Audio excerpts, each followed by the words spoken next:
आसुरीं चैव प्रकृतिं मोहिनीं श्रिता। अनुवाद: जो लोग इस प्रकार से मोहग्रस्त होते हुए आसुरी तथा नास्तिक विचारों के प्रति आकृष्ट रहते हैं, इस मोहग्रस्त अवस्था में उनकी मुक्ति की आशा काम कर्म ज्ञान का अनुसरण सभी निष्फल हो जाते हैं।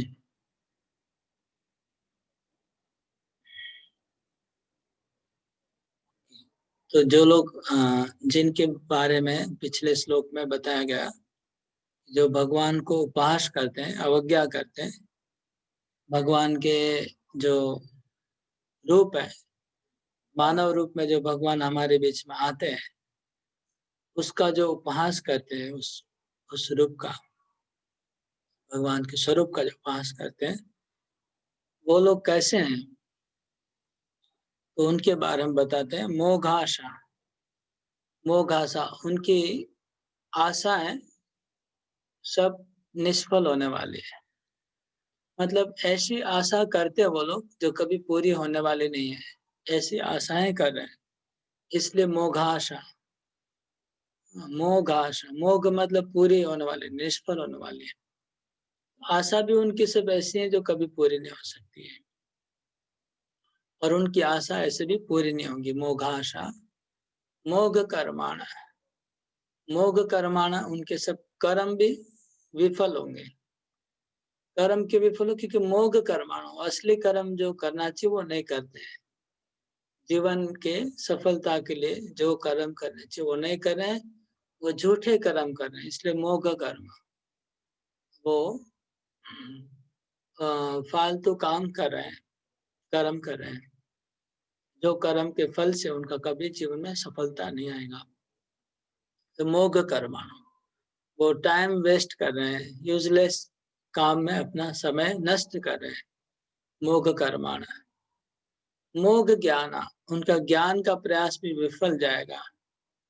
हाँ, दूसरा अर्थ में वो लोग ऐसा ज्ञान का अनुशीलन कर रहे हैं जो ज्ञान उनके लिए, उनका कल्याण तो करेगा नहीं, उल्टा उनका नुकसान करेगा। ऐसे ज्ञान में वो फंसे हुए हैं। जैसे मॉडर्न साइंस है, कुछ उस ज्ञान में ऐसे फंसे रहते हैं। मोघ ज्ञाना, भगवान को, भगवान को और भगवान की सृष्टि को, भगवान को, अस्तित्व को नकारने के लिए वो ज्ञान का अनुशीलन कर रहे हैं। मोघ ज्ञान, विचित, ऐसा ज्ञान का वो अनुशीलन कर रहे हैं जिसके द्वारा भगवान को कैसे खंडन किया जाए, इसी का वो चर्चा कर रहे हैं, प्रैक्टिस कर रहे हैं। ऐसी थ्योरी निकाल रहे हैं अलग अलग प्रकार की, जात भगवान का ये किया जाए, भगवान का अस्तित्व को चैलेंज किया जाए, खंडन किया जाए। वो मोघ ज्ञान है, मोघ कर्म, मोघ आशा। विचेतसा, विचेतसा मतलब मोहग्रस्त है।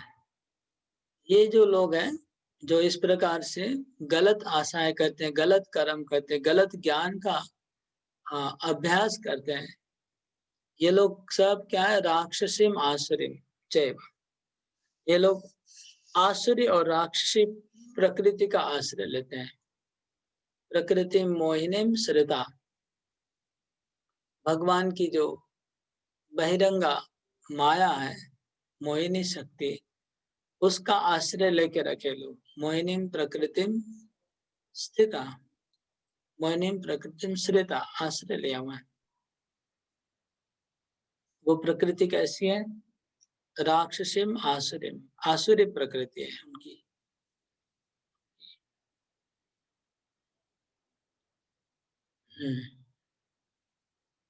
श्लोक नंबर 13। मात्मानस्तु मां पार्थ देवीं प्रकृतिमाश्रिता भजन्ति अनन्यमनसो ज्ञात्वा भूतादिमव्ययम्। मात्मानस्तु मां पार्थ देवीं प्रकृतिमाश्रिता भजन्ति अनन्यमनसो ज्ञात्वा भूतादिमव्ययम्।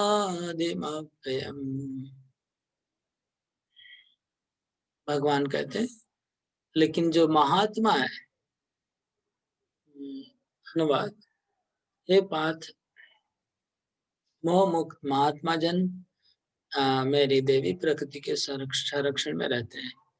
वे पूर्णतः भक्ति में निमग्न रहते हैं क्योंकि वे मुझे आदि तथा अविनाशी भगवान के रूप में जानते हैं।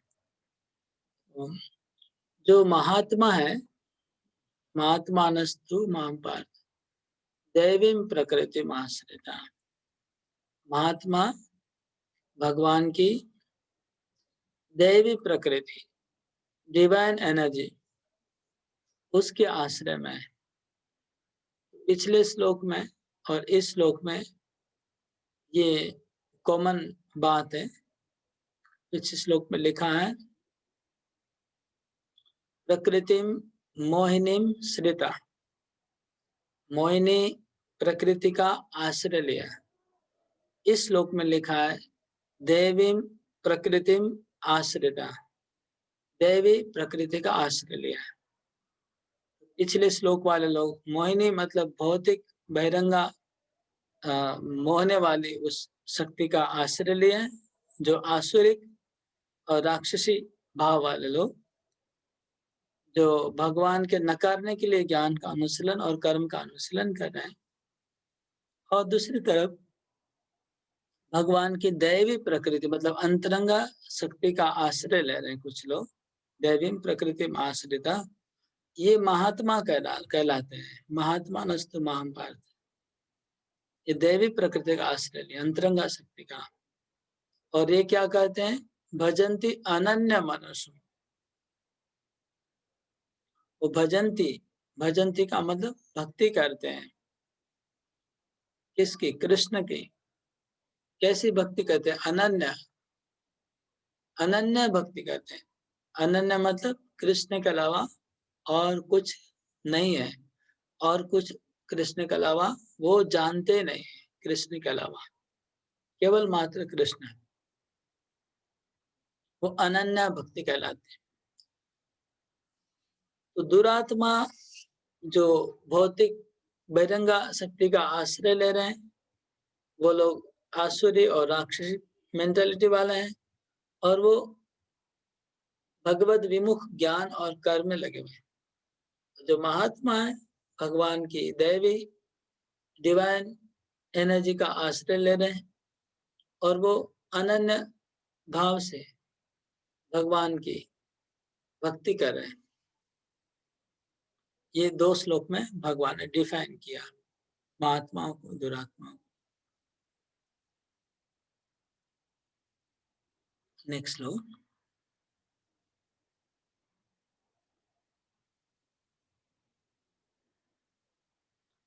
सततं कीर्तयन्तो माम् यतन्तश्च दृढव्रता नमस्यन्तश्च मां भक्त्या नित्ययुक्ता उपासते।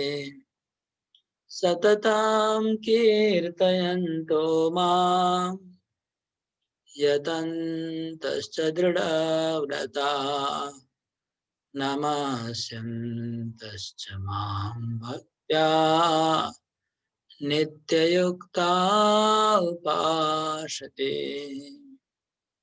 सततं कीर्तयन्तो माम् यतन्तश्च दृढव्रता नमस्यन्तश्च मां भक्त्या नित्ययुक्ता उपासते। ये महात्मा मेरे महिमा का नित्य कीर्तन करते हुए दृढ़ संकल्प के साथ प्रयास करते हुए, मुझे नमस्कार करते हुए भक्ति भाव से निरंतर मेरी पूजा करते हैं। तो जैसे कि हम लोग डिस्कस कर रहे थे कल कि भगवत गीता का ये जो पहला 6 अध्याय और लास्ट 6 अध्याय कवरिंग है, तो बीच का 6 अध्याय भक्ति योग है। पहला 6 अध्याय कर्म योग और लास्ट 6 अध्याय ज्ञान योग, दोनों कवरिंग है, बीच में भक्ति योग है। भक्ति योग को सुरक्षित रखा गया है, प्रोटेक्ट करके दोनों तरफ से हार्ड कवरिंग से। जैसे मूल्यवान जेम होता है, जेम मतलब मूल्यवान कोई मणि मुक्ता होता है, उसको किस तरह से बांध के लपेट के रखते हैं, एक के बाद एक कवरिंग कवरिंग कवरिंग, बहुत सारा कवरिंग। तो छठे अध्याय में भी 9वां अध्याय एकदम मिडल में आता है, चैप्टर 9 मिडल में आता है, इसलिए 9वां अध्याय मोस्ट कॉन्फिडेंशियल है। और ये वाला जो श्लोक है जो 9वें अध्याय की मिडल में आ रहा है, ये गीता का एसेंस है। ये श्लोक जो हम अभी पढ़ रहे हैं, 14 नंबर श्लोक, सततम कीर्तयन्तो माम यतन्तश्च दृढ़व्रता नमस्यन्तश्च माम भक्त्या नित्ययुक्ता उपासते। ये श्लोक गीता का सार के जैसा है। वैसे गीता का सार हम लोग जानते हैं, मनमना भव मद भक्तो मद्याजी माम नमस्कुरु। ये गीता का सार, ये 9वें अध्याय का ही लास्ट श्लोक है। लेकिन वो जो श्लोक में जो कुछ बताया गया, वो सब बातें इस श्लोक में भी हैं। उसमें क्या कहा गया था? मनमना भव, हमेशा मेरा स्मरण करो। और प्रभुपाद तात्पर्य में कहते स्मरण कैसे होगा? भगवान के नाम के जप के द्वारा, कीर्तन के द्वारा। ये श्लोक में डायरेक्ट बोले, सततम कीर्तयन्तो माम, मेरे भक्त सर्वदा मेरा कीर्तन करते हैं। पहला बात, सर्वदा मेरा कीर्तन करते हैं। तो भगवान की जो शुद्ध भक्ति का जो सबसे इम्पोर्टेंट जो शुद्ध भक्ति का अंग है, वो अंग को यहाँ पर इस श्लोक में दिया गया है। यतन्तश्च दृढ़व्रता, और दृढ़ संकल्प के साथ वो प्रयास करते हैं, दृढ़ संकल्प के साथ प्रयास करते रहते हैं।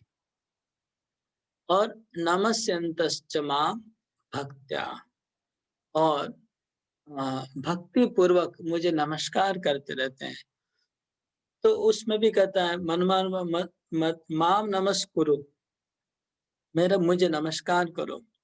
यहाँ भी कह रहे भगवान, नमस्यन्तश्च मां भक्त्या, भक्ति पूर्वक मेरा नमस्कार, मुझे नमस्कार करते रहते हैं लोग। और मध्याजी, मेरी पूजा करो। यहाँ पर बोलते नित्य युक्ता उपासते, मेरी उपासना करते हैं। और यहाँ पर लेकिन लिखा है नित्य, लिखा है मेरी नित्य उपासना करते हैं। सततम, निरंतर मेरा कीर्तन करते रहते हैं, निरंतर मेरा वो कीर्तन करते हैं, निरंतर मेरी उपासना करते हैं, और मुझे निरंतर नमस्कार करते रहते हैं। और दृढ़ संकल्प के साथ मेरी भक्ति में लगे रहते हैं। भक्त्या, भक्ति पूर्वक मेरा कीर्तन करते हैं, निरंतर भक्ति पूर्वक मेरी उपासना करते हैं, निरंतर भक्ति पूर्वक मुझे नमस्कार करते हैं, निरंतर इस प्रकार दृढ़ संकल्प के साथ मेरी भक्ति योग में जुड़े रहते हैं। ये जो श्लोक है, ये लाइक गीता का एसेंस है। हमें भक्ति की एक्टिविटी जो प्रभुपाद कहते हैं, कॉन्फिडेंशियल नॉलेज क्या है, मोस्ट कॉन्फिडेंशियल नॉलेज क्या है, प्रैक्टिकली भक्ति को कैसे प्रैक्टिस करना है, वो बात इसमें लिखा हुआ है। इसलिए ये अध्याय के मिडल का श्लोक है, लेकिन इसको भगवान रिपीट करेंगे अध्याय के अंत में, 9वें अध्याय के अंत में इसी श्लोक, इसी बात को रिपीट करेंगे। और फिर गीता जब खत्म होगी तो फिर भगवान इसी बात को रिपीट करेंगे, ताकि कोई चीज को अगर इम्पोर्टेंस देना है तो रिपीट करना पड़ता है। दिस वेरी इंपॉर्टेंट श्लोक है ये। अगला श्लोक, ज्ञान यज्ञेन चाप्यन्ने यजन्तो मामुपासते एकत्वेन पृथक्त्वेन बहुधा विश्वतो मुखम्। ज्ञान यज्ञेन चाप्यन्ने यजन्तो मामुपासते एकत्वेन पृथक्त्वेन बहुधा विश्वतो मुखम्। अनुवाद, अन्य लोग ज्ञान के अनुशीलन द्वारा यज्ञ में लगे रहते हैं। ये भगवान की पूजा उनके हृदय अद्वय रूप में, विविध रूपों में, विश्व रूप में करते हैं। यहाँ पर अन्य शब्द आया। अन्य, अन्य मतलब दूसरे लोग। दूसरे मतलब जो महात्मा नहीं है, जो शुद्ध भक्त नहीं है। शुद्ध भक्तों के लिए भगवान ने पहले ही कर दिया। वो लोग निरंतर मेरा कीर्तन करेंगे, मुझे नमस्कार करेंगे, भक्ति पूर्वक मेरी उपासना करेंगे। वो शुद्ध भक्त महात्मा थे जो अंतरंगा शक्ति का आश्रय लिए हुए हैं। उनका बात पहले श्लोक में कह दिया। अभी अन्य लोग हैं, दूसरे लोग भी हैं जो भगवान के चरणों में शरणागत नहीं हो रहे हैं। तो शरणागत नहीं होने वालों की संख्या, तो पहले वो 4 प्रकार के पापी लोग हैं जो शरणागत नहीं होते भगवान के, उसको बात दे दो, हटा दो। उसके बाद 4 प्रकार के पुण्यवान लोग हैं जो भगवान के शरण में आते हैं, लेकिन अपने स्वार्थ से आते हैं, जिज्ञासा इस प्रकार से। लेकिन कुछ लोग और हैं, अन्य लोग जो भगवान की शुद्ध भक्ति नहीं करते हैं, और वो वैसे पापी भी नहीं है, जैसे वो कैटेगरी वाले पापी कैटेगरी में भी नहीं है, तो लेकिन मेरी दूसरे रूपों की उपासना करते हैं।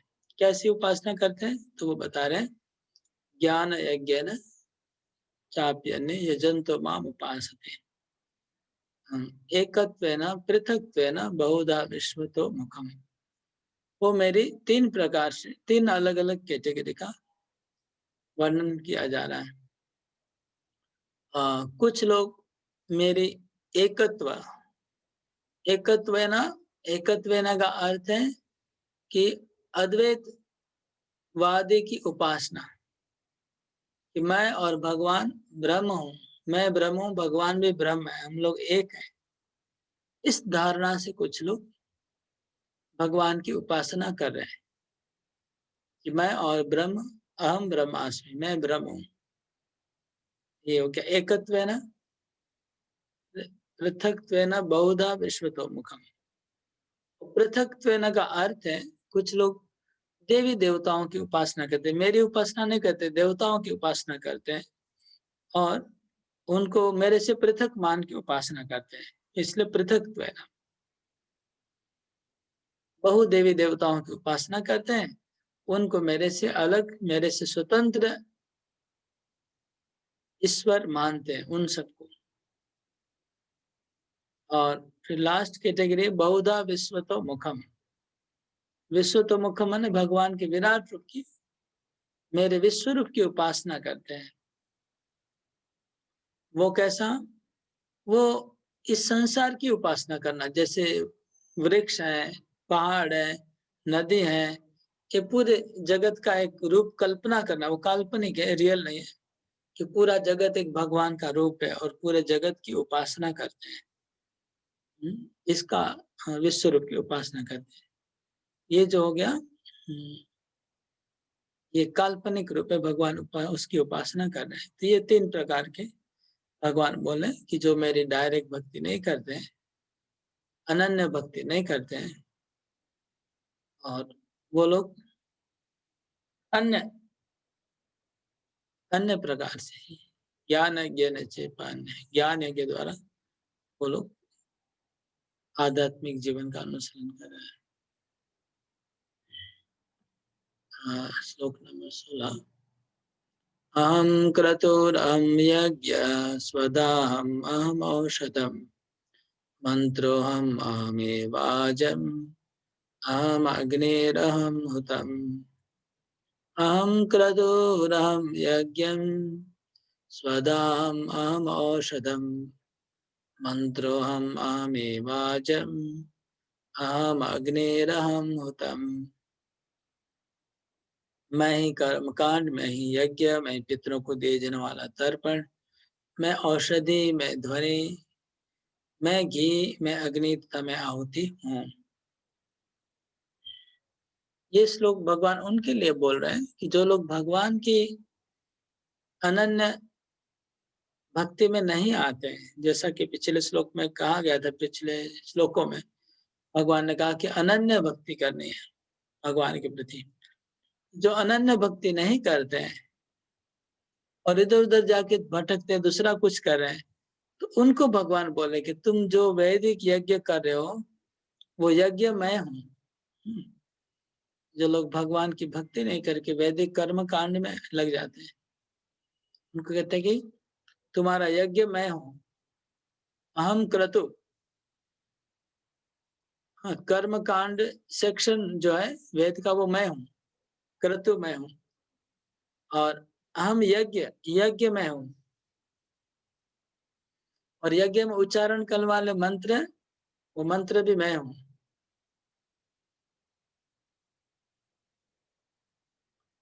अहम क्रतुर अहम यज्ञम स्वधा अहम औषधम।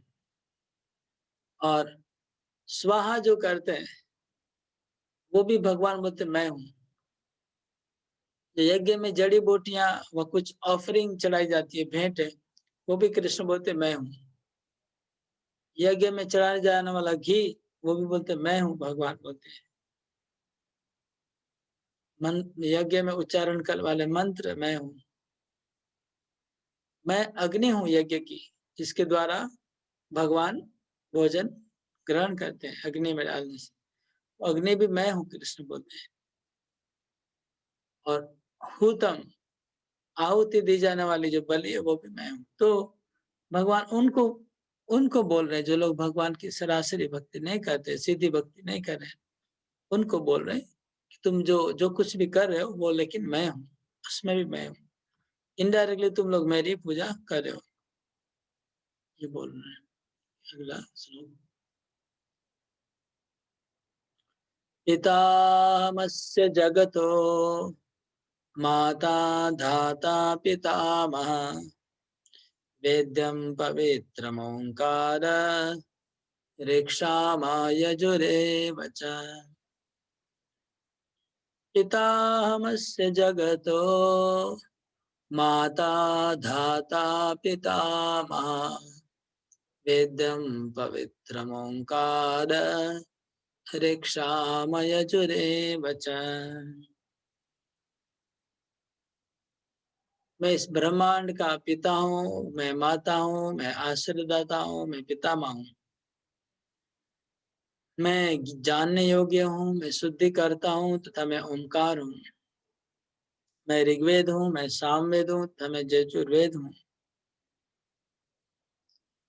तो भगवान अभी बता रहे कि भगवान कहाँ कहाँ पर है। जैसे मैंने बताया पिछले श्लोक में कि भगवान जो अनन्य भक्त नहीं है, जो सीधी भगवान की भक्ति नहीं कर रहे हैं, और जो इधर उधर अटके हुए हैं, उनके लिए भगवान बोले तुम जहां जहां अटके हो मैं वही हूँ। पिता मैं हूँ।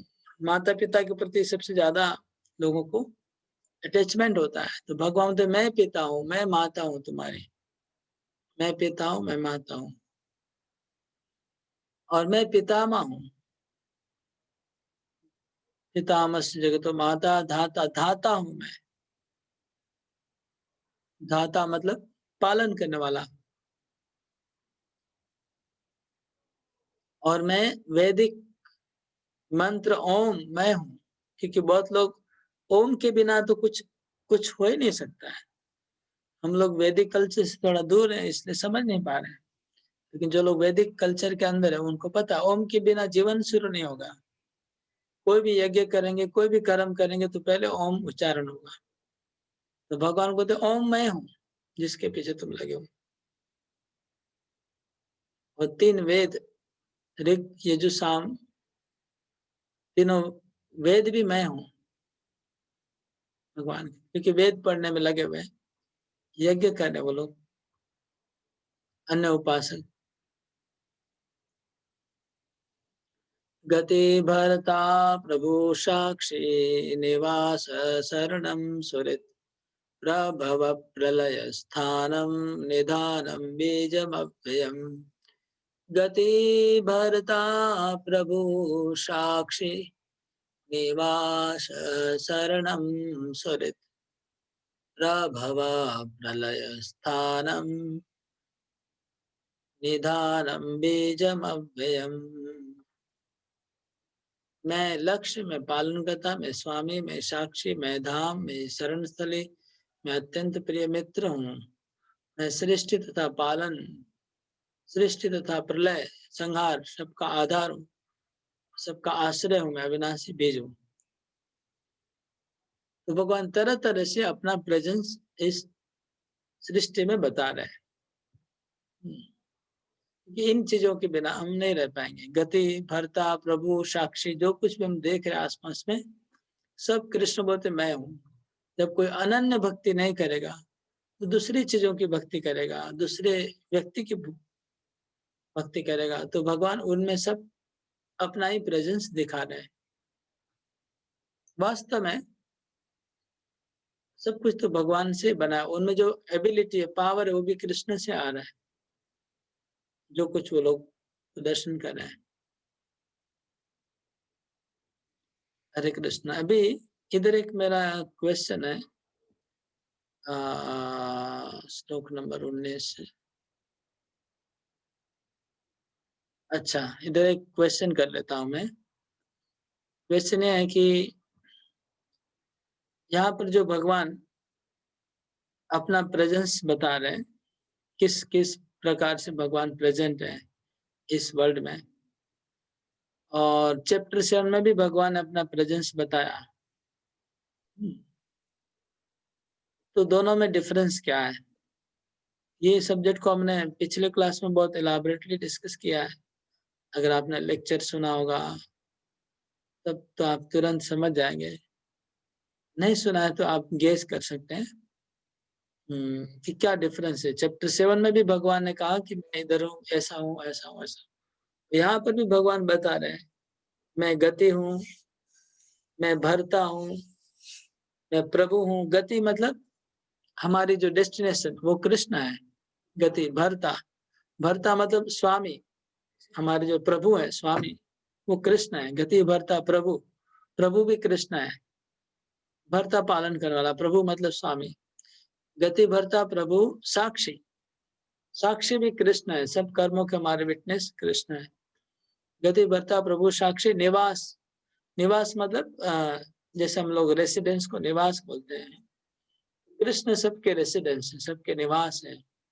शरणम, कृष्ण सबके शरण, शरण ग्रहण योग्य है, शरणम है सबके।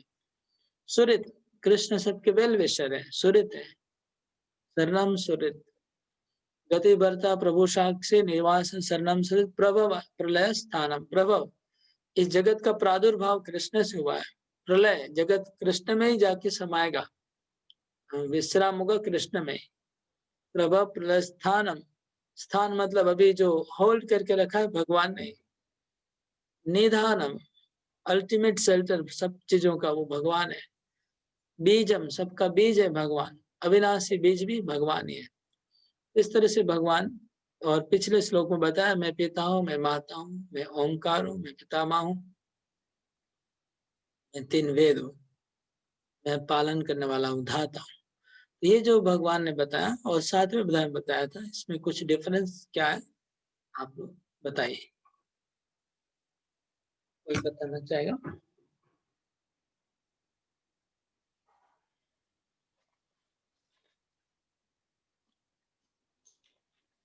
हाँ, 7 ऋषिकेश बोलिए।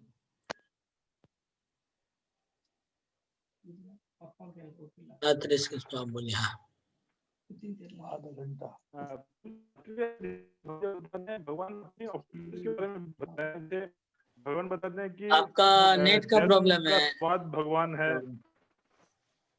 आपका नेट का प्रॉब्लम है, क्लियर नहीं आ रहा है आवाज। हरे कृष्णा प्रभु जी। हाँ बोलिए। प्रभु जी मुझे ये लगता है जो 7th चैप्टर के अंदर प्रभु जी जो बताया गया था वो मेटेरियलिस्टिक लोगों के लिए बताया गया था, और ये जो बताया गया वो भक्त लोगों के लिए और जो ज्ञानी लोग हैं उनके लिए बताया गया है। Okay, good good, very good. Yes, और कोई? प्रभु इन चैप्टर 7 भगवान ने बताया कि where he is present, and in this chapter 9 he is saying that how we are using his energy also for his worshipping. Means even if we are not using we are not understanding his presence, but we are using his energy also for his for personal gratification. So we are not no way out of his energy. Okay, और कोई?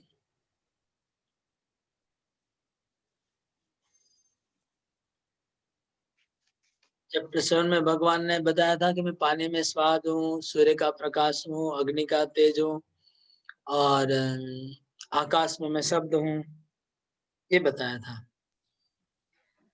हरे कृष्ण प्रभु जी, वही है इसी में कि वो था और ये ज्ञानी के लिए है बेसिकली। शुद्ध भक्त को तो भगवान ने कैटेगराइज कर ही दिया कि अनन्य भक्ति महात्मा लोग हैं वो, तो ये बेसिकली कर्मकांडी लोगों के लिए। कौन सा?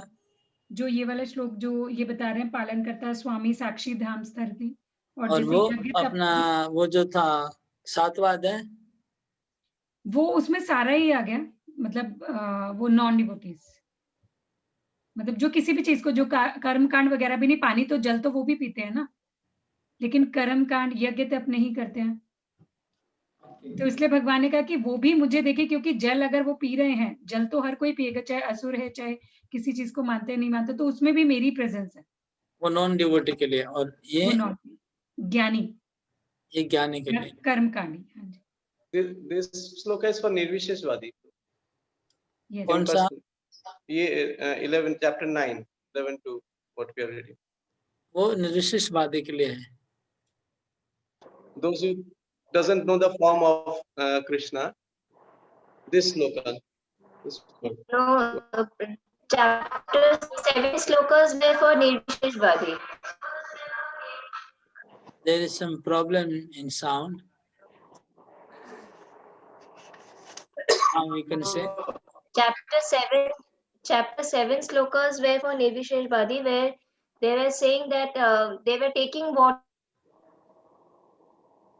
They were taking the water, they were taking the taste, but they were not accepting that it was the source was from Krishna. They were taking the light, but they were not considering that what is the source. okay, right. But here it is that all, wherever whatever we are taking, whatever source we are taking, it is all Krishna. Right. So that was for Nirvisheshvadi, but this is not for Nirvisheshvadi. Right. Hare Correct. Krishna, हरे कृष्ण प्रभु। हरे कृष्ण। तो जी ये जो apparently मेरे को जो chapter 7 और 9 में दिख रहा है कि चैप्टर 7 में है भगवत ज्ञान, नॉलेज अबाउट गॉड, मतलब भगवान खुद अपने बारे में बता रहे हैं। तो वहां तो वो एकदम प्योर फॉर्म में बता रहे हैं, यानी कि और स्टार्ट ही वहीं से कर रहे हैं कि पूर्णतया जब तुम मैंने कंप्लीटली तुम मेरे को सरेंडर करके मेरे को जान के किस तरह से मेरी भक्ति करोगे, यानी कि कंप्लीट डिवोशनल फॉर्म में मन डिवोटीज के लिए वो बता रहे हैं, जो प्रभु जी ने ऑलरेडी इन लोगों ने बताया ही है, प्रभु जी ने माता जी ने लोगों ने, कि भी भक्तों के लिए प्योर भक्ति में किस तरह से उसके लिए अपना कंप्लीट नॉलेज अपने आप अपने बारे में दे रहे हैं। और यहाँ पे 9 में जब वो परम हुए ज्ञान के बारे में बता रहे हैं, तो यहाँ पे 16 से जैसे स्टार्ट हो रहा है, तो 15 में वो बता रहे हैं कि भी जो ज्ञानी लोग हैं, वो ज्ञानी लोग मेरे को किस तरह से खोजते हैं विश्व रूप में, और उसमें खोजते हैं मतलब मेरे प्योर फॉर्म में नहीं देखते। तो वहां पे भी वो बता रहे, जो लास्ट में गीता माता जी ने जो बताया कि उस केस में भी बता रहे कि उनके लिए भी कर्मकांडी के लिए या ज्ञानी के लिए, पर्टिकुलरली ज्ञानी के लिए मेरे को लग रहा है कि ज्ञानी लोगों के लिए भी भगवान बता रहे हैं, ज्ञान मार्ग के लिए भी, कि उनके लिए भी मैं ही सब कुछ सप्लाई कर रहा हूँ, यानी कि वो लोग भी जिस चीज को खोजते हैं, मैं जिस रूप में मेरे को ये कर रहे हैं, वहां पे भी मैं ही सप्लाई कर रहा हूँ। I am the source of that also. मतलब बेसिक डिफरेंस वही है कि वहां पे डिवोटीज के लिए वो बोल रहे हैं कंप्लीट नॉलेज अपने बारे में बता रहे हैं ओरिजिनल फॉर्म में, और यहाँ पे ज्ञानी लोगों के लिए भी बता रहे हैं कि अल्टीमेटली ये भी मैं ही। एक मिनट, मुझे लगता है आपने शुरू में सुना नहीं मेरा बात। हाँ, थोड़ा लेट से स्टार्ट किया। हाँ, आपने सुना नहीं, इसलिए आपका पॉइंट गलत है आप बोल रहे हैं। हम 7वें अध्याय का बात नहीं करें और 9वें अध्याय को कंपेयर नहीं करें, हम लोग पर्टिकुलर 1-2 श्लोक को कंपेयर करें, जिस श्लोक में भगवान कहते हैं कि मैं पानी में स्वाद हूँ, मैं शब्द हूँ आकाश में, और मैं सूर्य का प्रकाश हूँ। वो अपने कुछ विशेष प्रेजेंस बताए, कहाँ वो प्रेजेंट है, और इस 2 श्लोकों में भी भगवान प्रेजेंस बता रहे हैं कि मैं यज्ञ हूँ, मैं मंत्र हूँ, मैं गति हूँ, मैं भरता हूँ, मैं प्रभु हूँ, मैं साक्षी हूँ, बता रहे हैं। इस दोनों को कंपेयर करना था। तो एनीवे गीता माधवी माते she is right. First beginning में जो किसी ने बताया था वो भी ठीक अच्छा बताया था। स्टार नंबर 1 कौन बोला था वो अच्छा बोला। तो ऐसा है अच्छा, तो ऐसा है कि चैप्टर 7 में भगवान का, जैसे माता ने राइटली कहा कि निर्विशेष पानी के अंदर मैं स्वाद हूँ, भगवान बोला पानी के अंदर मैं स्वाद हूँ। तो स्वाद में भगवान को अनुभव करो, मतलब भगवान का नाम रूप गुण वहां पर नहीं है, स्वाद में भगवान को अनुभव करे। तो वो बेसिकली निर्विशेष रियलाइजेशन हुआ भगवान का। इट्स फॉर नॉन डिवोटी, जैसे कुछ भक्तों ने कहा इट्स फॉर नॉन डिवोटीज। और यहाँ पर चैप्टर 9 में इस फॉर डिवोटीज, इवन ज्ञानी के लिए भी नहीं है, तो डिवोटी के लिए है, डिवोटी के लिए है, अनन्य भक्तों के लिए है, अनन्य भक्ति करवाने के लिए है। ये 2 श्लोक अनन्य भक्ति में लाने के लिए है भक्तों को। जैसे पर्टिकुलरली ये वाला श्लोक तो रियली इज भक्तों के लिए ही, जो साधक भक्तों के लिए, जिसमें गति भरता प्रभु साक्षी की बात आ रही है और पिता माता की बात आ रही है। क्योंकि जनरली हम लोग इस वर्ड उस, और एक बात हम लोग इसके ऊपर पिछले क्लास में तो बहुत इलाबोरेटली चर्चा हुआ था, बहुत कुछ अच्छा अच्छा कंक्लूजन भी आ गया उस क्लास में। उसमें ये भी हम लोग डिफरेंस देखा कि उसमें कोई व्यक्ति का और कोई पर्सन नहीं था, उसमें ओनली एनर्जी की बात थी। इसमें पर्सन से पिता माता इस व्यक्ति आ रहे हैं, इन्वॉल्व है इस अध्याय में। उसमें केवल एनर्जीज की बात हो रही थी। और बात दूसरा डिफरेंस आया था पिछले क्लास में कि उसमें भगवान मैं पानी में स्वाद हूँ, मतलब इसमें मतलब पानी में हूँ, इतना ये भी डिफरेंस बताया गया था। किसी ने बोला था कि वहां पर सूर्य का प्रकाश हूँ, लेकिन सूर्य भी मैं हूँ वो नहीं बोले, लेकिन यहाँ पर वो भी बोला जा रहा है, एक डिफरेंस था। और मैंने जो पर्टिकुलरली पर्सनली मैंने जो कंक्लूड किया था इसका डिफरेंस वो ये था कि हम लोग जो जहां जहां हमारी आसक्ति, हमारा जो जिससे जो भक्ति में एडवांस लेवल में है, वह एडवांस में जाना चाहते हैं, उनका भौतिक जगत में किसी से भी इंटरेक्शन होता है, वो सब चीजों में कृष्ण बोलते मैं हूँ। जैसे फॉर एग्जाम्पल हमारा इंटरेक्शन माता पिता से होता है, तो माता पिता सबसे ज्यादा पहला नंबर है जिनका आसक्ति होता है सबका। तो भगवान कहते हैं मैं माता हूँ, मैं पिता हूँ। और पिता माँ, मैं पिता हूँ। फिर धाता, धाता मतलब पालन करने वाला, जो हमारा जिससे हमारा मेंटेनेंस हो रहा है। कृष्ण बोलते मैं सबका धाता हूँ, पालन करने वाला हूँ। और पिता हम जगत माता धाता पिता माँ। उसके बाद वेद्यम पवित्रम ओंकार, वेद मैं हूँ, पवित्र ओंकार मैं हूँ। और 3 उसके बाद भगवान बोलते गति भरता, भरता कृष्ण है। प्रभु, प्रभु मतलब हमारे बॉस मालिक, जिससे हम लोग इंटरेक्शन करते हैं। जनरली लोग इनके प्रति सबके प्रति ऑब्लाइज्ड होते हैं और इनके ऊपर डिपेंडेंट होते हैं। तो जहां जहां हमारा ऑब्लिगेशन से जहां जहां हम डिपेंडेंट हैं, उन चीजों में कृष्ण यहाँ पर अपने आप को दिखा रहे हैं। जैसे प्रभु है, प्रभु मतलब हमारा बॉस, हमारा इंचार्ज कृष्ण है। गति भरता प्रभु, साक्षी विटनेस, साक्षी बोलते मैं कृष्ण बोलते मैं साक्षी हूँ। निवास, निवास मतलब शेल्टर, सबको एक शेल्टर चाहिए, उसके ऊपर भी अटैचमेंट होता है, डिपेंडेंस होता है। जैसे घर, घर के ऊपर हमको डिपेंडेंस होता है और अटैचमेंट भी होता है। तो कृष्ण बोलते हैं मैं निवास हूँ सबका। शरणम शेल्टर, सुरित मतलब वेल विशर। तो ये 9वें अध्याय लिटिल हायर लेवल का है। 7वें अध्याय में जो डिस्क्रिप्शन था उससे ये description is much higher than the description which were given there in the chapter 7. प्रभु जी लिफ्ट का उदाहरण दे देते। लिफ्ट का उदाहरण तात्पर्य में दिया हुआ है। ओके, लिफ्ट का उदाहरण दो विविध मार्गों और भक्ति मार्ग की कंपैरिजन है।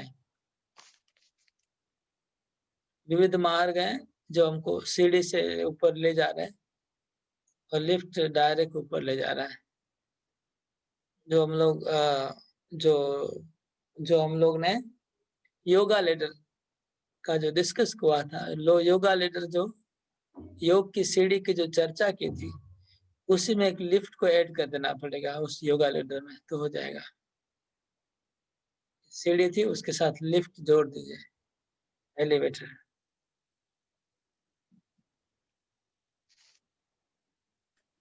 प्रभु जी एक 9.17 में भगवान ने 3 वेदों का बताया, मैं ऋग्वेद, सामवेद, यजुर्वेद, अथर्ववेद को छोड़ दिया। इसका कारण ये है कि ओरिजिनली 3 वेद ही था। अथर्ववेद सप्लीमेंट्री माना जाता है। Atharvaveda is supplementary. The basic Vedas are 3। यही हमने सुना है कि जो 3 वेद है वो मुख्य हैं। अथर्ववेद इज लाइक सप्लीमेंट्री है, मतलब जो छूट गया बच गया उसका सब ये है, बेसिकली वो एक्स्ट्रा है अथर्ववेद। ओके,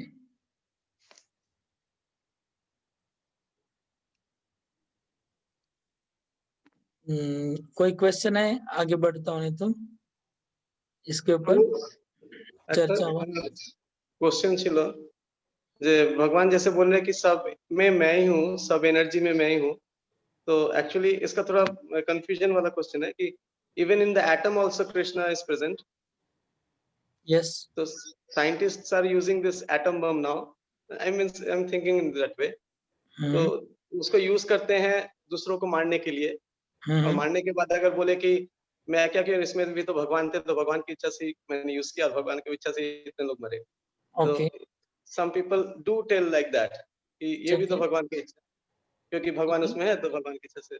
हाँ ठीक है। तो इसको how to break their use. Atom bomb क्या सब कोई गोली में भी बोल सकते हैं, गोली में भगवान है, एवरीवेयर एटम बम की जरूरत नहीं है, गोली चला दो काम हो गया। Any energy which is causing miseries. हाँ, तो प्रश्न तो एटम बम का नहीं है, प्रश्न दूसरा कुछ है। हाँ, व्हाटएवर प्रश्न क्या है? प्रश्न है कि whatever we are using for destruction in this planet is also a form of Krishna's energy. Okay. Is it in that way correct?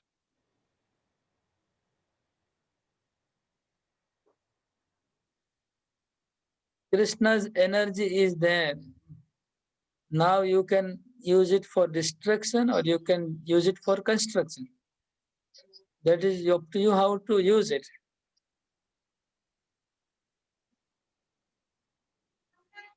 Energy can be used for construction and for destruction, both.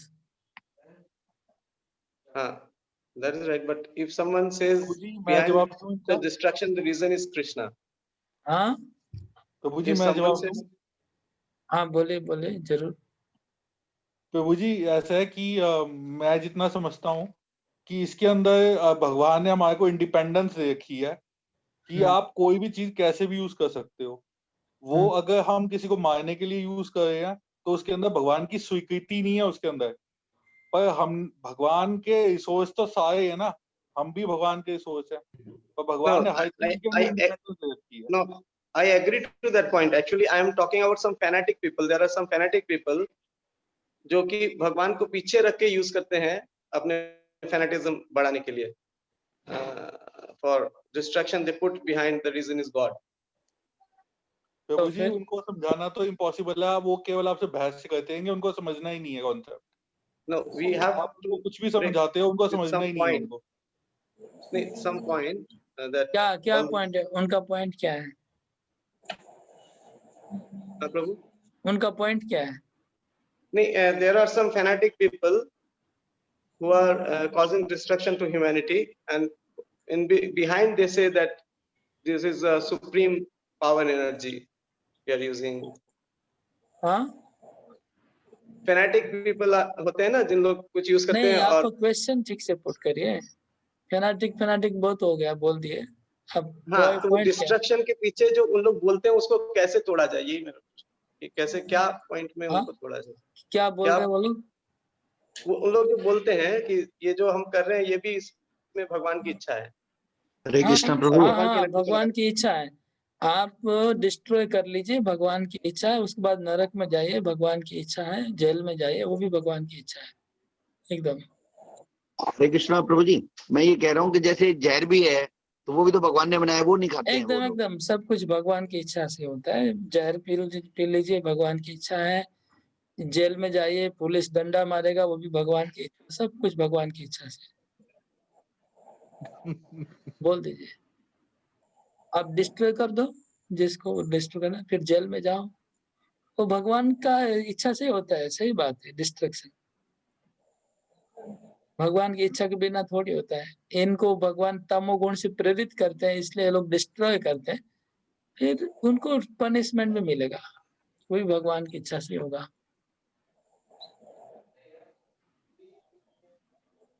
है ना? तो फेनाटिज्म को यही बोलिए, सब कुछ भगवान की इच्छा से होता है। दंड मिलेगा, वो भी भगवान की इच्छा से हो रहा है। श्लोक नंबर 19। तपाम्यहम् वर्षं निगृह्णाम्योत्सृजामि च अमृतं चैव मृत्युश्च सदसच्चाहम् अर्जुन। हे अर्जुन, मैं ताप प्रदान करता हूँ, मैं वर्षा को रोकता फैलाता हूँ, मैं अमरत्व हूँ, मैं साक्षात मृत्यु हूँ, मैं सत तथा असत दोनों मुझ में ही है। इस श्लोक में भगवान कहते हैं, जो सूर्य गर्मी के द्वारा समुद्र के पानी को खींच के ले जाता है और फिर पानी को होल्ड करता है, फिर समय आने पे बादलों में पानी होल्ड होता है, समय आने पे फिर वर्षा होती है। ये प्रोसेस भगवान बोलते हैं, मैं हूँ। मैं सूर्य बन के समुद्र के पानी को तपा के वाष्प करके बादल बनाता हूँ, मैं बादलों को होल्ड करता हूँ, मैं ही जरूरत पड़ने पे बारिश बरसाता हूँ। ये कृष्ण बोल रहे हैं। तो क्योंकि ये भक्ति योग है, क्योंकि कॉन्फिडेंशियल है, तो we should try to see Krishna behind this process, not the sun, not the other thing. We should not stuck to sun and rain and cloud. ये बोल रहे कृष्ण कि मुझे देखो, मैं बारिश बरसा रहा हूँ, मैं इस पानी को खींच रहा हूँ, और अमृतम चैव मृत्युश्च, मैं अमरत्व हूँ, मैं मृत्यु हूँ। मृत्यु भी साक्षात कृष्ण है और अमरत्व भी कृष्ण है। कुछ कृष्ण है। त्रैवेद्या मां सोम पापोत पापा यज्ञैरिष्ट्वा स्वर्गतिं प्रार्थयन्ते ते पुण्यमासाद्य सुरेन्द्रलोकम् अश्नन्ति दिव्यान् दिवि देवभोगान्। दो श्लोक एक साथ करना होगा तभी समझ में आएगा। एतं भुक्त्वा स्वर्गलोकं विशालम् क्षिणे पुणे मर्त्यलोकं विशन्ति एवं त्रैधर्ममनो प्रपन्ना गतागतं कामकामा लभन्ते।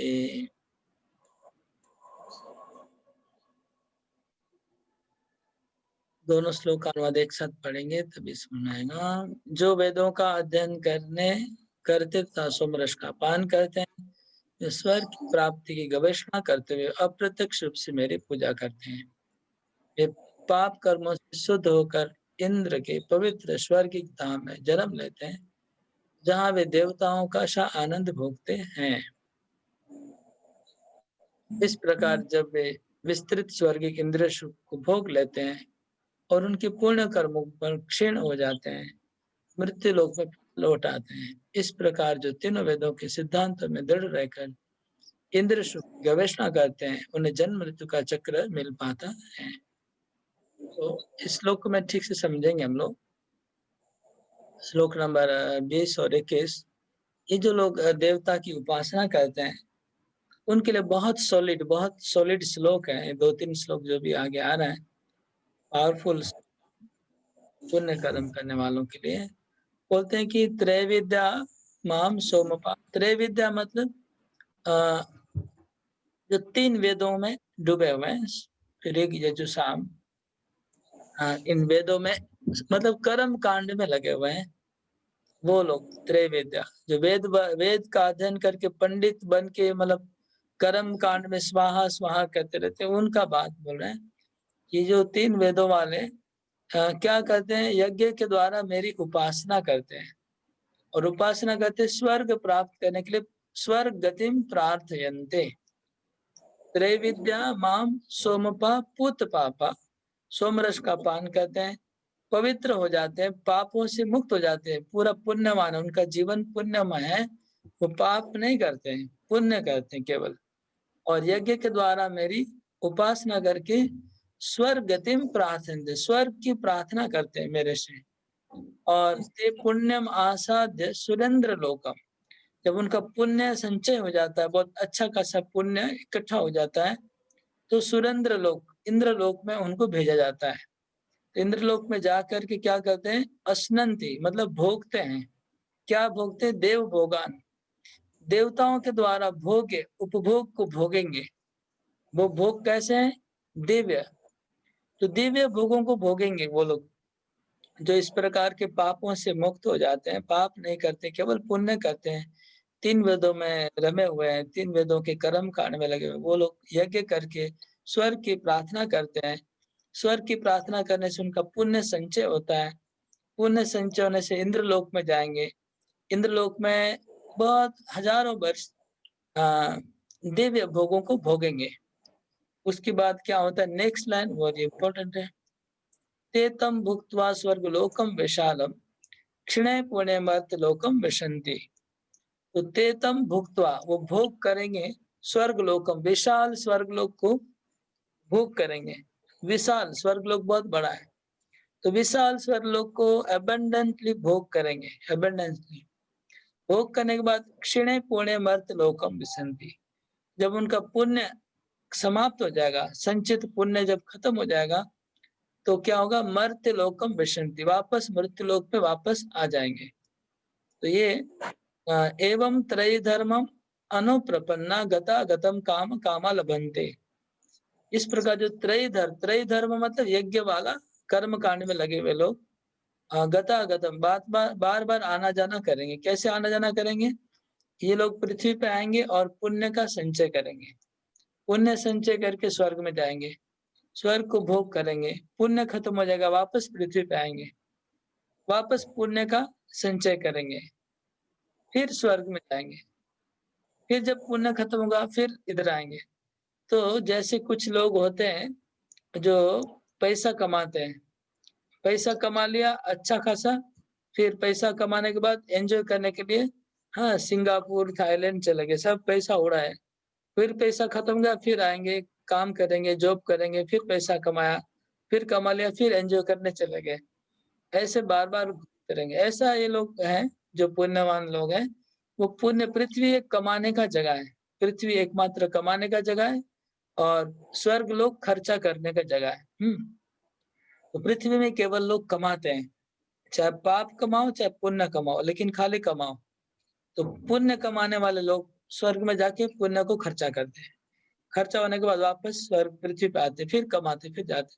और जो पाप कमाते हैं वो भी नरक में जाके पाप का खर्चा करते हैं। तो पाप का खर्च करने का जगह नरक है, पुण्य का खर्च करने का स्वर्ग, दोनों जगह खर्च करने का, लेकिन कमाने की जगह पृथ्वी है। तो जो लोग कुछ लोभी लोग हैं, वो लोग बार बार पृथ्वी में आके पुण्य कमाते हैं और बार बार स्वर्ग में जाके खर्चा करते हैं। ऐसे गतागतम मतलब आवागमन, आना जाना घूमते रहते हैं। काम कामा लभन्ते, वो लोग बोलते बहुत मजा आ रहा है, बहुत आनंद है। जैसे हम लोग वो चक्कर होता है ना, वो उसमें क्या बोलते हैं मेले में जो मेला लगता है उसमें बहुत बड़ा चक्र होता है, फिर नीचे आते फिर ऊपर जाते फिर नीचे आते, मतलब ऊपर जाने के समय एक अलग फीलिंग आता है, नीचे आने के समय बहुत आनंद आता है, फिर ऊपर जाने के समय ऐसे ये लोग घूमते हैं, पृथ्वी पे आते कमाते फिर स्वर्ग में जाते, ऐसे चक्र में घूमते रहते हैं। भगवान यही बोल रहे हैं, इसकी निंदा करे, लोग मूर्ख हैं जो घूम रहे हैं। लेकिन ये हो गया सकाम कर्मी लोग, जो देवता की उपासना करने वाले। तो जो पहले जो बताया गया था कि अनन्य भक्त था, उनके लिए 14 नंबर श्लोक था, जो भगवान के शुद्ध भक्त है उनके लिए, जो महात्मानस्तु माम पार्थ देवीम प्रकृति आश्रिता, वो लोग एक कैटेगरी था। उसके बाद जो 3 प्रकार की कैटेगरी और आई, जो ज्ञान यज्ञ के द्वारा एकत्वेना पृथक्त्वेना बहुधा विश्रुतो मुखम, वो बताया गया। और अभी ये 2 श्लोकों में जो देवता की उपासना करते हैं उनका डिटेल में वर्णन हुआ। फिर ये 22 नंबर श्लोक में फिर से भगवान शुद्ध भक्तों की बात बोल रहे हैं। अनन्यश्चिन्तयन्तो माम ये जना पर्युपासते तेषां नित्याभियुक्तानां योगक्षेमं वहाम्यहम्। अनन्यश्चिन्तयन्तो मां ये जना पर्युपासते तेषां नित्याभियुक्तानां योगक्षेमं वहाम्यहम्। किंतु जो लोग अनन्य भाव से मेरे दिव्य स्वरूप का ध्यान करते हुए निरंतर मेरी पूजा करते हैं, उनकी जो आवश्यकता होती है मैं पूरा करता हूँ, और जो कुछ उनके पास है उसकी मैं रक्षा करता हूँ। तो ये इस श्लोक बहुत इंपॉर्टेंट है, ये वाला। अनन्यश्चिन्तयन्तो माम। तो लेकिन जो लोग देवी देवताओं की पूजा नहीं करते, जो लोग ज्ञान यज्ञ से एकत्वेन पृथक्त्वेन बहुधा विश्रुतो मुखम नहीं करते हैं, वैसे लोग क्या अनन्य चिंतयन्तु माम, जो मेरा चिंतन करते हैं। कैसा चिंतन? अनन्य। अनन्य मतलब दूसरा नहीं, उनका मन मेरे अलावा और किसी व्यक्ति की चिंता नहीं करते हैं। ऐसे जो भक्त हैं अनन्य चिंतयन्तु माम, मेरी उपासना करते हैं, उनका योगक्षेम, योग और क्षेम 2 शब्द इंपॉर्टेंट है। योग का अर्थ है जो चीज हमें आवश्यकता है उसका जुगाड़, योग मतलब जुगाड़ कर देते हैं भगवान, प्रदान करते देते हैं। और क्षेम का अर्थ जो हमारी है हमारे पास, उसकी रक्षा करना। तो जनरली लोगों को 2 चिंता होती है, सबको 2 प्रकार की चिंता सताती है। पहली चिंता होती है कि मेरे पास ये नहीं है, मेरे पास वो नहीं है, गाड़ी है नहीं है, बंगला नहीं है, हाँ बहुत ये चाहिए, पैसा चाहिए, तो नीड। और दूसरा, हमारे पास कुछ है, वो जो मेरे पास पैसा है, प्रॉपर्टी है, गाड़ी है, वो कहीं मेरे से खो नहीं जाए, मेरे से दूर नहीं हो जाए, उसकी चिंता है कि मेरे पास पैसा, उसको कोई चोरी कर लेगा तो क्या होगा, अच्छा कोई लूट लेगा तो क्या होगा, अच्छा वो खो गया अगर मेरे हाथ से तो क्या होगा, वो नष्ट हो गया तो क्या होगा। तो ये चिंता, दुश्चिंता, 2 प्रकार की दुश्चिंता, एक मेरे पास जो है उसको खो जाने की दुश्चिंता है, और दूसरी मेरे पास जो नहीं है उसको पाने की दुश्चिंता है। तो भगवान बोलते अगर ये दुश्चिंताओं को छोड़ के अगर मेरा चिंतन करोगे, तुम इसका चिंता मत करो, मेरा चिंता करो, ये 2 चिंता मैं ले लूंगा। कृष्ण बोलते मैं चिंता ले लूंगा तुम्हारी। कौन सी 2 चिंता? जो तुमको चाहिए उसको सप्लाई करने का जिम्मेवारी मेरा होगा, और तुम्हारे पास जो है उसकी रक्षा करने का जिम्मेवारी भी मेरा होगा। तो भगवान इतना ओपनली ब्लंटली बता रहे हैं कि तुम्हारी 2 चिंता है, मुझे पता है, वो 2 चिंता मैं लेने को तैयार हूँ, उसके बदले में तुम मेरा चिंतन करो। स्पष्ट बोल रहे, अनन्यस चिंतयन्तो माम। दूसरी कुछ चिंता नहीं करके जो मेरा चिंतन करेंगे उनका मैं 2 चिंता ले लूंगा। योग क्षेम वहामि अहम। योग और क्षेम मैं उसका करूंगा। योग और क्षेम का अर्थ वेरी स्पष्ट अनुवाद में प्रभुपाद ने लिख दिया है। देख लिए, योग मतलब प्रभुपाद कहते हैं उनकी आवश्यकताएं मैं पूरी करता हूँ, लिखा है ना। और क्षेम उनके पास जो है मैं उसकी रक्षा करता हूँ, इतना स्पष्ट लिखा है। किसके लिए? जो अनन्य भाव से भगवान का चिंतन करेंगे। अनन्य चिंतयन्तो माम ये जना पर्युपास, भगवान की उपासना करेंगे अनन्य चिंता के द्वारा। ये श्लोक बहुत इंपॉर्टेंट है। साउथ इंडिया के एक आचार्य का इसके ऊपर स्टोरी भी है। उनको विश्वास नहीं हो रहा था कि भगवान योगक्षेम वहन कैसे करते हैं, तो भगवान स्वयं कृष्ण बलराम बन के उनके घर में आते हैं और उनको ढेर सारा बोझा उनके घर में वहन करके लाते हैं अपने कंधे पे। उनको विश्वास नहीं था, ये लीला भी है।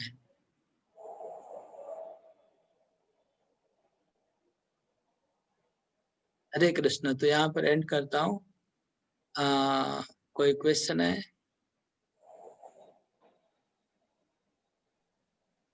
Hare Krishna Prabhu, I have one question.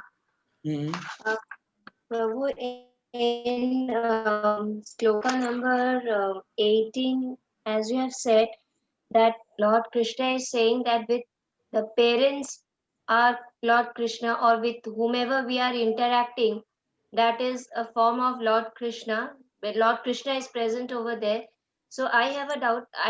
My question is, like, being a devotee, we will be considering them to be parents, but they are being brought by Krishna. So what kind of interaction should be with us?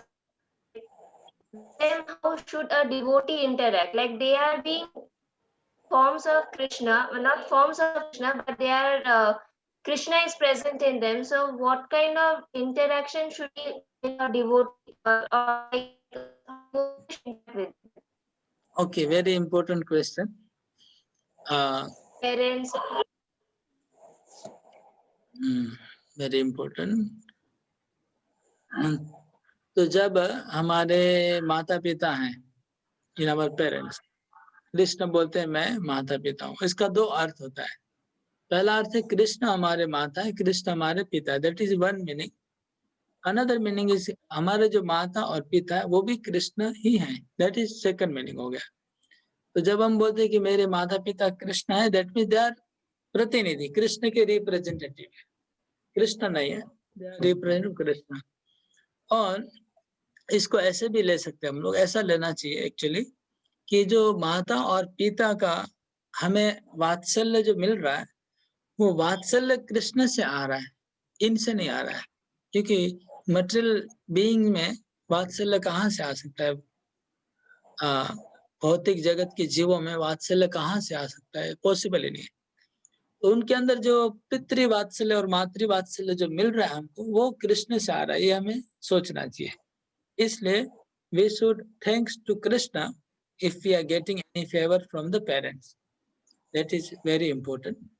And we should be obliged to Krishna, not anyone else, if we are getting some favor. That is one side. Another side is how should we treat them? How should we interact with them? So we should interact with them as they are representative of Krishna. And we should serve them as a human being, as a spirit soul, Krishna's servants. They are also Krishna's servants. So we should, considering them to be Krishna's servants, we should treat them.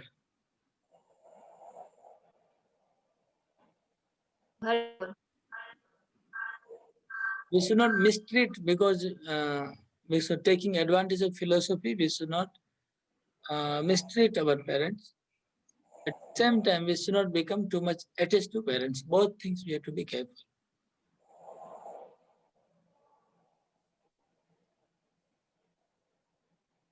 और कोई प्रश्न है? Any question?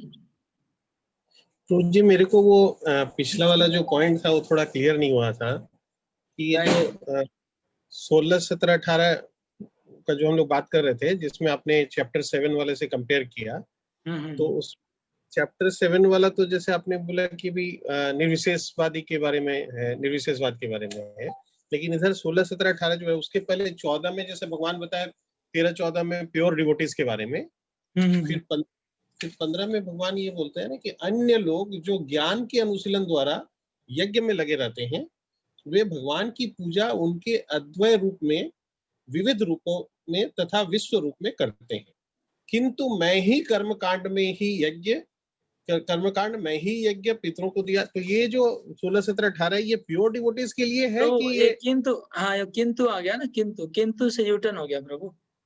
हाँ, तो किंतु शब्द से U turn हो गया। मैं आपको बोलता अच्छा। हूँ, देखिए उसका मीनिंग क्या होगा। कृष्ण बोलने की ये जो ज्ञानी है, वो लोग मेरा विश्व रूप में पूजा कर रहे हैं, अद्वैय ब्रह्म के रूप में पूजा कर रहे हैं, या देवता रूप में पूजा कर रहे हैं, किंतु उनको पता नहीं है कि मैं ही वो ब्रह्म हूँ, मैं ही वो देवता हूँ, मैं ही वो यज्ञ हूँ, वो उनको पता नहीं है। That तो यानी means, कि उनको पता होना चाहिए। अगर उनको पता होता तो they become devotee then. Okay okay, वो किंतु आ ठीक, गया ना, समझ गया, ठीक है ठीक है। मतलब भगवान बोले ये लोग ऐसे कर रहे हैं, लोग हाँ, ये सारे लोग कर रहे हैं, ठीक नहीं है, लेकिन ये कर रहे हैं, लेकिन एक्चुअली मैं ही वो हूँ जो वो लोग कर रहे हैं, वो समझ रहे नहीं, मेरी ही पूजा करे इनडायरेक्टली। राइट, ऐसा बोल रहे हैं, क्यों नहीं मेरी पूजा करे डायरेक्टली। चलो आई एम द यज्ञ, आई एम द, राइट, तो उधर कृष्ण यज्ञ करने को बोल नहीं रहे, लेकिन जो लोग यज्ञ कर रहे हैं उनको बोलने की ये तुम लोग इनडायरेक्टली मेरी पूजा कर रहे हो, ऐसा बोल रहे हैं। वो यज्ञ के लिए हो गया। फिर बाद में जब कृष्ण बोलते गति भरता प्रभु साक्षी, तो उसमें हम लोग को बोल रहे हैं कि हम लोग अपने माता पिता की पूजा कर रहे हैं, तो कृष्ण बोल रहे हैं मैं तुम्हारे माता पिता हूँ, हाँ, ऐसा बोल रहे हैं कृष्ण। करेक्ट, तो वो अनन्य बनाना चाह रहे हैं भक्तों को, हाँ, छुड़वा के इधर लाना चाह रहे हैं। करेक्ट, ठीक है, ठीक है।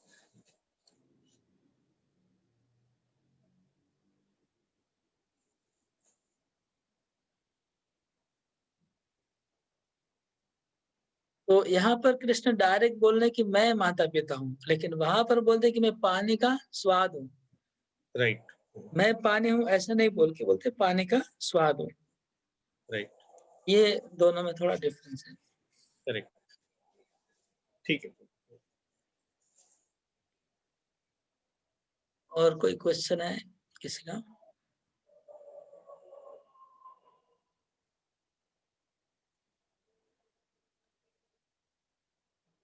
अच्छा, नेक्स्ट वीक मैं थोड़ा सा बिजी रहूंगा, तो अगर क्लास सैटरडे नहीं रख के संडे इवनिंग को 2 घंटे के लिए अगर क्लास की जाए, तो किस समय करने से आप लोग को सुविधा होगा सबको? Which time will be suitable? Sunday 4 to 6. Sunday 4 to 6. Is everyone okay? That will be good, I think. Even me also. 7 to 9 ठीक है। मॉर्निंग 7 to 9 तो रहेगा ही ना? इधर 4 to 6 नहीं तो 7 to 9. मॉर्निंग इवनिंग का बोल रहे हैं, इवनिंग का। मॉर्निंग शायद में मेरा अल्टरनेटिव मॉर्निंग में बिजी। प्रॉब्लम, रात को नेटवर्क प्रॉब्लम रहता है, हम अभी वीडियो ऑन ही नहीं कर पाता, ऑन करने रात को नेटवर्क ज्यादा यूज होता है, होता है, बहुत प्रॉब्लम है। हम लोग वीडियो ऑन ही नहीं करते, फिर भी काट काट खा के 10 बार निकल जाते हैं। प्रभु जी मेरे इवनिंग ही सूट करती है 7 to 9। अच्छा, आपका 4 to 6 क्या प्रॉब्लम रहता है? प्रभु जी मेरा ऑफिस होता है। नहीं, आपका ऑफिस संडे को ऑफ नहीं है ना? नहीं, मेरा सैटरडे को ऑफ होता है प्रभु जी। अच्छा, सैटरडे ऑफ है आपका।